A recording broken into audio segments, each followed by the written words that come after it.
चेरापूंजी और माउसिनी राम जगहों जैसे ही बारिश छतरीपुर में हुआ करती थी। छतरीपुर के नदी नाले 12 महीने लबालब पानी से भरे हुए होते थे। जल की देवी आसरा देवी इस गांव की कुल देवी थी, जिनका एक बड़ा सा मंदिर इस गांव में था और लोग उन्हें बहुत पूजते थे। गिला अकाल की विपदा यहाँ की आम समस्या थी। लोग जब भी घर के बाहर निकलते तो छतरी या रेनकोट हमेशा उनके साथ होते। अरे हाँ, ये है जीत, जो कि जादूगर हैं। छोटे छोटे जादू दिखाकर लोगों का मनोरंजन करते हैं। आज संडे है तो बच्चे भी इनके ही जादू के खेल को देखने के लिए इकट्ठा हुए हैं। दोस्तों, अब मैं आपको ऐसा जादू दिखाऊंगा कि मजा ही आ जाएगा। ये देखो, मेरे हाथ में कुछ है? नहीं, कुछ भी नहीं है। अब देखो। अरे ये तो नकली जादू दिखाता है, असली जादूगर था इसका बाप। ऐसा लगता था कि उसके पास सच में कोई जादुई शक्ति है, मतलब सच में वो कुछ भी कर सकता था। 1 मिनट में किसी को भी आदमी से मुर्गा और तोते से आदमी बना देता था। हाँ भाई, मैंने भी सुना है कि पुरू भाई के पास एक जादुई छड़ी थी, जिसे घुमाकर वो बड़े बड़े जादू करते थे। गरीबों की उन्होंने बहुत मदद की और जरूरतमंदों की भी वो बहुत मदद करते थे। उनसे बड़ा जादूगर मैंने आज तक नहीं देखा। कमाल के थे वो। हाँ, सही ही कह रहे थे ये लोग। जीतू के पिताजी पुरू भाई के पास ऐसी जादू थी कि लोग सच में मंत्र मुग्ध हो जाते थे। कहते हैं पुरू भाई के इस जादू का राज था उनको एक सिद्ध पुरुष से मिली जादू की छड़ी। इसी छड़ी से पुरू काका लोगों की मदद भी करते थे। बाबूजी, इस बार खेत की फसल कुछ भी नहीं हुई। कुछ पैसे मिल जाते तो परिवार के लिए ढंग के कपड़े खरीद लेता। अरे कपड़े कौन सी बड़ी बात है, ये लो अभी हाजिर है। पुरू भाई कुछ दूर गए तो उन्हें एक जरूरतमंद बूढ़ी औरत दिखी, जो दुखी दिख रही थी। क्या हुआ माई, बड़ी दुखी दिखाई दे रही हैं? अरे क्या बताऊं बेटा, मेरा पति पिछले बरस गुजर गया था। वो कमा कर लाता था और हम लोग खाते थे, लेकिन जब से वो मर गया है मैं यहाँ मर रही हूँ। इस बुढ़ापे में काम भी नहीं होता है अब तो। कैसे जिएं, कैसे गुजर बसर करें। अरे माई, टेंशन क्यों लेती हैं? मैं हूँ ना, मैं अभी आपकी तकलीफ दूर कर देता हूँ। वाह बेटे, इतने पैसे, इतने से तो मेरी जिंदगी बड़े आराम से गुजर जाएगी। भगवान तेरा भला करे। इसी तरह पुरू गरीब और जरूरतमंद लोगों की मदद करता था और उनसे खूब आशीर्वाद लेता। लेकिन गांव के जमींदार रंगराव को जब इस छड़ी के बारे में पता चला तो उसके मन में लालच आ गया। उसने अपने खेत में काम करने वाले वीनू से कहा, एक छड़ी घुमाने से कपड़े और पैसे प्रकट हुए। बेटा, अगर तेरी ये बात झूठ निकली ना तो तुझे जिंदा नहीं छोड़ूंगा मैं। रंगराव नाम है मेरा, ध्यान में रखना। सरकार, मैं अगर झूठ बोलूं तो मुझे मार देना, लेकिन मैंने अपने आंखों से देखा है कि पुरू ने वो छड़ी ऐसे घुमाई कि उस किसान के सामने नए नए कपड़े और उस बुढ़िया के सामने पैसे अचानक से आ गए। कपड़े और नोट एकदम चकाचक थे। उन लोगों ने पुरू को आशीर्वाद भी दिया। ये सब उस छड़ी का कमाल है। ऐसी छड़ी अगर मेरे हाथ आ जाए तो मैं तो करोड़पति बन जाऊंगा, नहीं अरबपति बन जाऊंगा। उस पुरू जैसे भिखारियों की मदद थोड़ी ना करूंगा। उस छड़ी को मुझे किसी भी हाल में पाना है। वीनू, एक काम कर, आज देर रात तू पुरू के घर जा रहा है। वो छड़ी तू चुराकर मेरे पास ला। जी सरकार, आज ही मैं उसके घर जाता हूँ।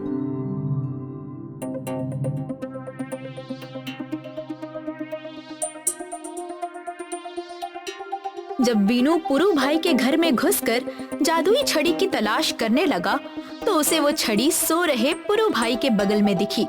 उसने चुराने के लिए हाथ बढ़ाया तो पुरू भाई की आंखें खुली। तो तू मेरी ये जादुई छड़ी लेकर भागने की कोशिश कर रहा था?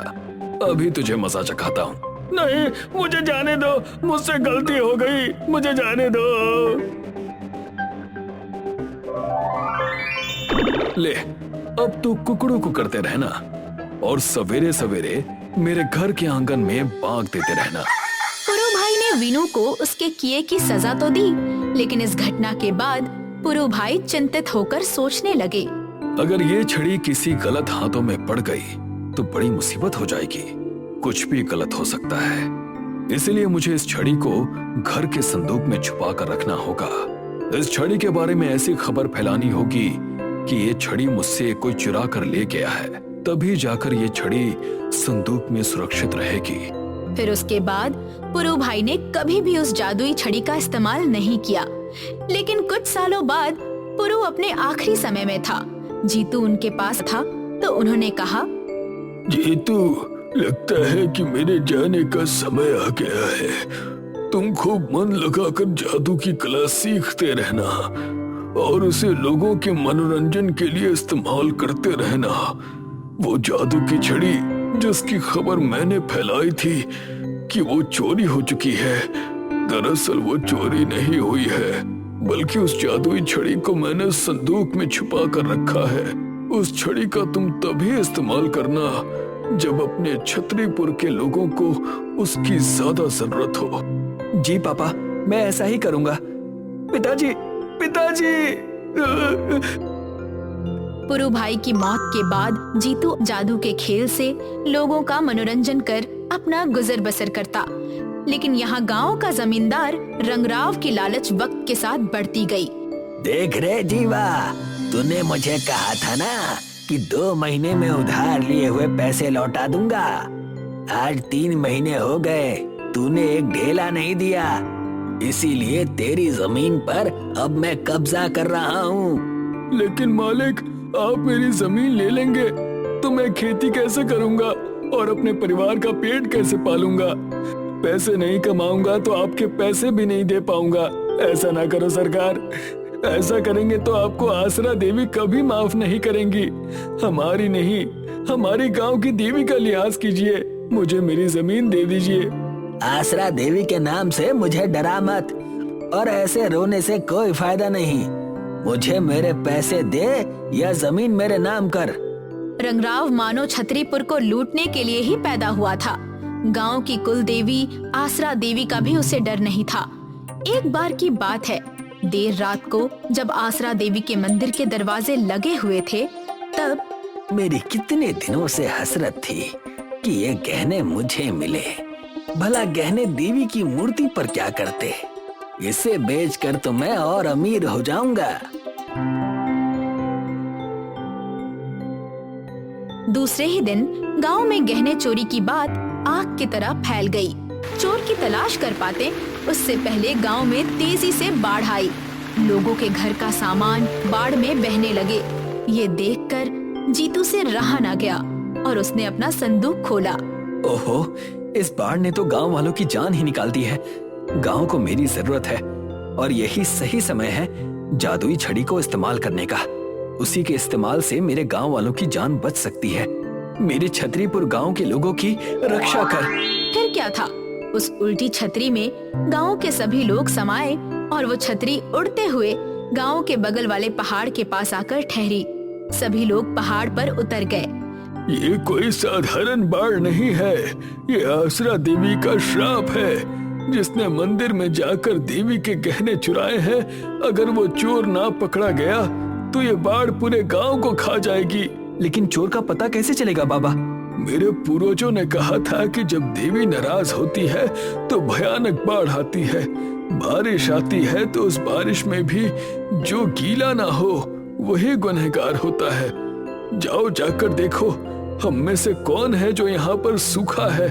तभी वहाँ जीवा चिल्लाया, अरे ये देखो, रंगराव तो पूरे सूखे हैं। हाँ, मैंने चुराए हैं गहने, लेकिन मैं वो नहीं दूंगा, नहीं दूंगा मैं।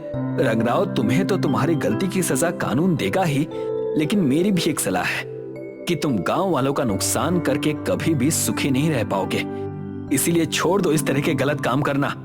मुझे माफ कर दो, मैंने जो भी गुनाह किए हैं उसके लिए, मेरे गुनाहों के लिए मुझे जो भी सजा मिलेगी मुझे वो मंजूर है। मैं समझ गया कि लालच बुरी बला है। रमेशपुरम के छोटे से गांव में नीरज रहा करता था और हमेशा अपने परिवार का ख्याल रखा करता था। नीरज छाते बेचने और बनाने का काम करता था, इसीलिए उसका मुनाफा सिर्फ बरसात के समय ही होता था। पता नहीं क्यों कोई दुकान पर आ ही नहीं रहा। ना जाने कैसे लोगों से इस दुनिया में पाला पड़ा है।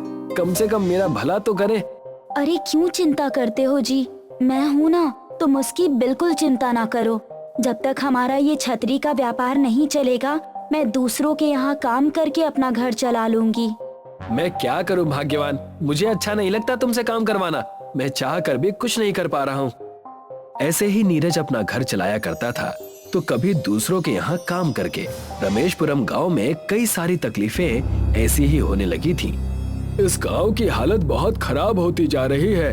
हमेशा कुछ ना कुछ लगा ही रहता है। कल ही अचानक कितनी तेज धूप हो गई। हाँ, और आज सुबह बारिश हो रही थी। इसी खराब मौसम के चलते मेरे बच्चे बीमार हो गए। मैं वैद्य जी का कब से इंतजार कर रही हूँ कि कब वो आएंगे और गांव के लोगों का इलाज करेंगे। गांव वाले बदलते मौसम की वजह से बीमार हो रहे थे।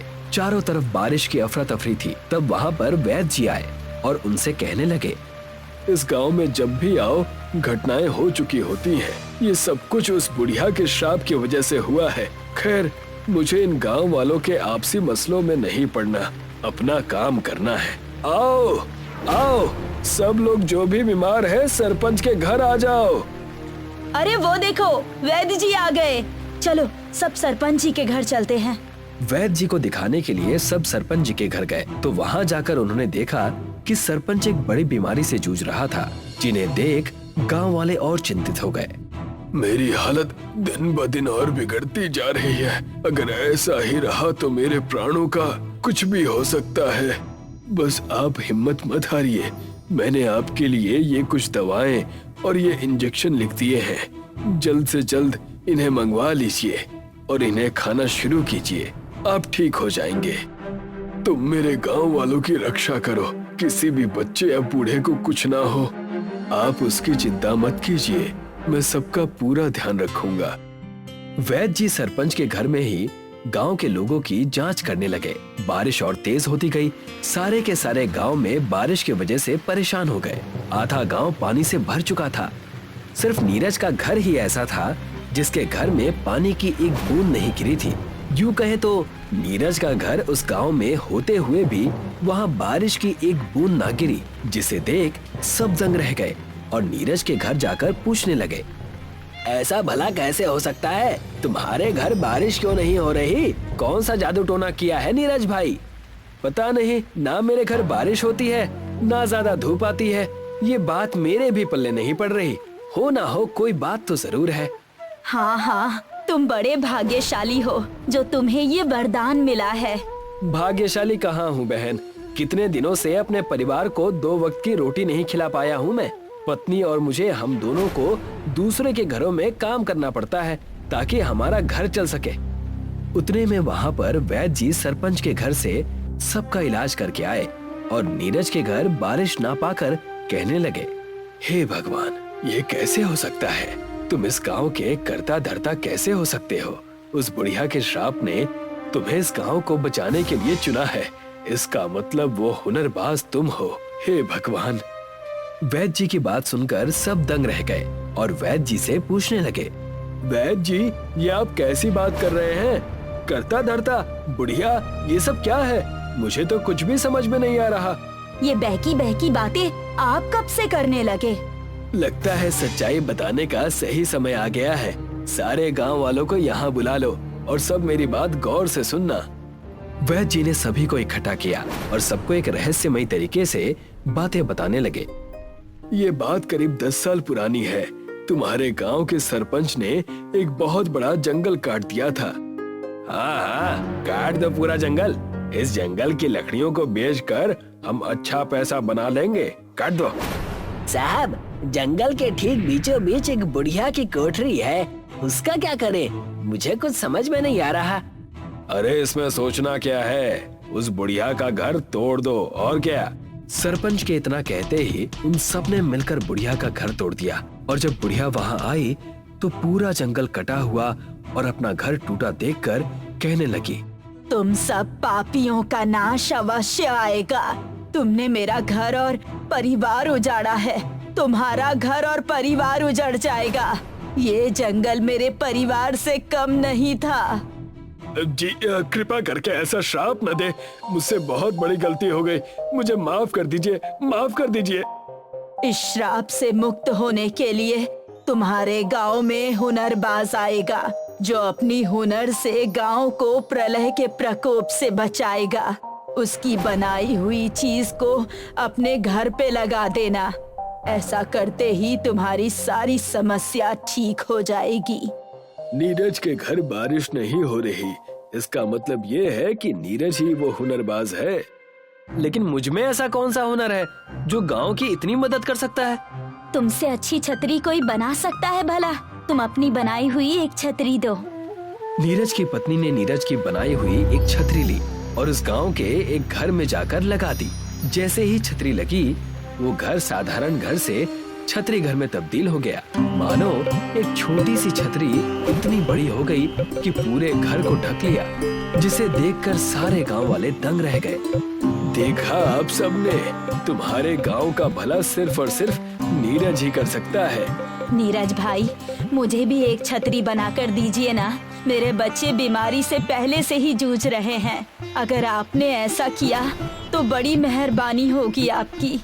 जी नीरज भाई साहब, मुझे भी दीजिए। तुम सब ऐसे पराये जैसे क्यों बर्ताव कर रहे हो?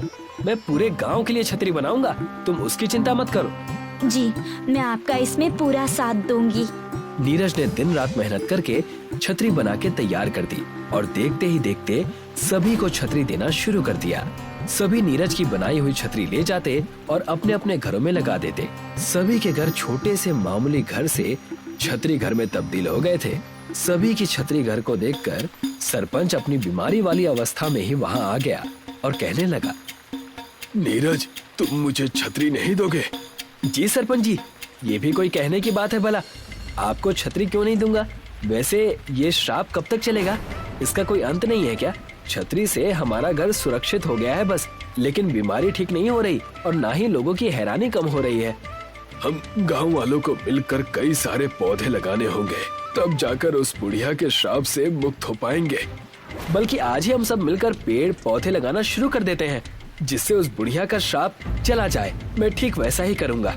नीरज अपने गांव वालों के साथ मिलकर हर जगह पौधे लगाना शुरू कर देता है। कुछ महीने बीत जाते हैं। छतरी घर की मदद से गांव वाले अपने अपने घरों में सुरक्षित रहने लगते हैं। नीरज की आर्थिक स्थिति भी ठीक होने लगती है। कई महीनों तक पौधे लगाने की वजह से उस गांव में बारिश बंद हो जाती है और बुढ़िया का श्राप भी खत्म हो जाता है। सब अपनी जिंदगी खुशी खुशी जीने लगते हैं।